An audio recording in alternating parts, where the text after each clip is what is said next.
Ja, det er så aften ude på Olympia med drengene. Hvad sker der hernede? Er det i køkkenet her? Der har vi det godt. Sådan der. Mesterkop. Det er bare for ris. Sådan der. Og vi er på tunvagt. Vi er tunvagt her. Og så er der nogen, der bare nyder det foran.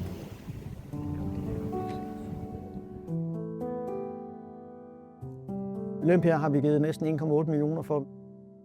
Og vi glæder os i den grad til at tage den i brug. Og det er jo derfor, vi har behov for fonde og sponsorer og lidt kommunal velvilje. Men vi har også givet sejlingen til Danmark fonde. Men hvis vi ikke har det samarbejde med Fredensborg Kommune, som vi har i dag, så kan det ikke lade sig gøre. Men ellers er dagens program, vi lige laver en kort introduktion til bådlavet her. Han kommer nu. Goddag, forsvarsminister. Michael Rasmussen. Jeg er formand for bådlavet, og velkommen til. Vi går ovenpå. Velkommen, Mikkel. Og så går vi ned og ser vores båd Olympia, hvor vi har veteransoldater. Ja. Og der vil være 4 dernede og tage imod jer. Det var en drøm, vi fik tilbage i 2020 med at sige, at vi vil have en stor båd, som vi kan sejle med handicappede. Og så dukkede det her med muligheden for veteraner. Det var faktisk Sejlunion, der havde sagt til DIF, tag lige fat i Niveau Bådlav, fordi I er i gang med noget. Vi har 27 deltagere, både veteraner og politifolk. De er jo vant til at arbejde sammen. De har kørt på en kampvogn. De ved, at materialet det skal virke. De ved, at der er en skipper, der bestemmer, så det er meget nemt. Så er vi til søs. Det er soldaterholdet, og vi er ude.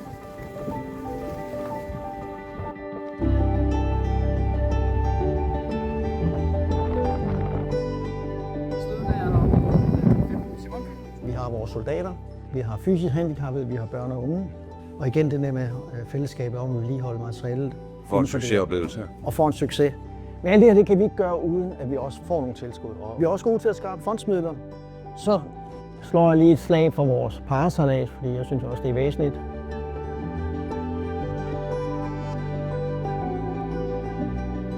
De er gået fra at komme ind som veteraner, vi skulle passe på, til at blive medlemmer af klubben. Det er jo rigtig, rigtig godt. De er en ressource for klubben. Fantastisk. Det var ordene herfra, så nu går vi ned og ser det rigtige. Det var mange spillere ind.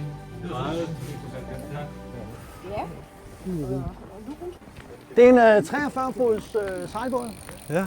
Selvom den er stor, så har den bare ikke en køl, der kun stikker 1,70 meter, så det er ikke ret meget. Den har til gengæld en meget tung køl. Men det gør, at vi kan komme ind i havnen her i nærområdet. Den har rullestorsejl, det vil sige, at sejlet ruller ind i masten. Og det kan man gøre ved at bare trykke på nogle knapper. Så det vil sige, at al betjening af båden kan ske ned i cockpittet. Og en fysisk handicappet kan i princippet sidde og få lov at trykke og være med til at sejle båden. Men vi går ned ad rampen der og ombord. Hej. Tak. Hej. Hej, det hedder Emma. Hej. Men vi er jo veteraner, og vi sejler med den her, og... Men så er vi 3 besætninger. Ja. Jeg er også selv veteran, har været her, så jeg er nu blevet skibet. Ja. Og også til PTSD. Han er kommet igennem forløb og kommet tilbage og arbejde i syget på logo og ansat. Ja. Og nu kan jeg give noget tilbage til nogle af de andre. Det er jo rigtig godt. Jamen, jeg hedder Sabine, men jeg sejler om mandagen sammen med John. Jeg har ham dernede i 2 år, og I har fundet ro i det. Jeg hedder John. Jeg har været med i 3 år. Og for mig der giver det simpelthen bare en indre ro at komme ud på vandet, og det er derfor, jeg har været med til at sige ja tak til det her projekt. Hvor lang tid sejler jeg i gang? 2 timer plus, ikke? Ja. Og hvad er det, eftermiddagen eller hvad? Det er fra kl. 16 til kl. 18. Okay. Og vi har også lige Dennis, som står heroppe bagved og gemmer sig. Det er min skipper, der står der faktisk.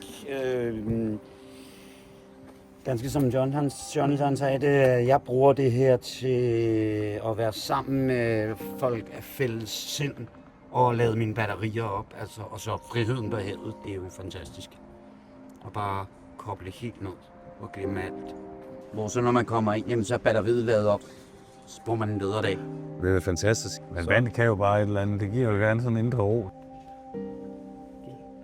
Bare det at være her, det er jo bare fantastisk. Jeg forstår det godt. Så det er rigtig godt.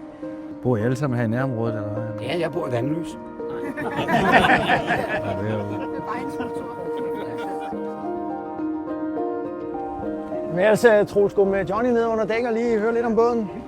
Hvor lang tid har vi tilbage?